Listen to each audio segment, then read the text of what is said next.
mēs jau caur to, ko mēs šobrīd šeit darām, mēs jau sazemējam savas daļas, kas esam mēs, kuras mēs neesam pilnībā iezemējuši šeit uz zemes patiesībā.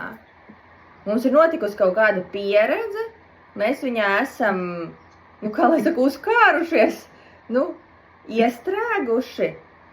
Mēs neesam viņu pilnībā izpratuši, un tāpēc ir tā sajūta, kad mēs to daļu gribam atgrūst, jo viņa nav droša, mēs viņu neesam sapratuši. Mēs neesam sapratuši, kāpēc ar mums tas ir noticis, kāpēc es jūtu to, ko es jūtu, kāpēc ar mani, kāpēc es redzu to, ko es redzu, un kas tas tāds ir, jo tas manī raisa kaut kādas emocijas vai sajūtas un ķermenisku izjūtu.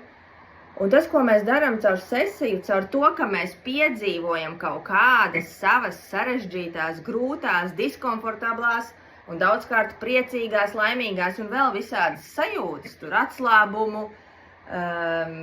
iekšēju mieru, saikni ar augstāko es vai Dievu vai radītāju vai kā nu kuram, mēs tās savas daļas vedam mājās atpakaļ.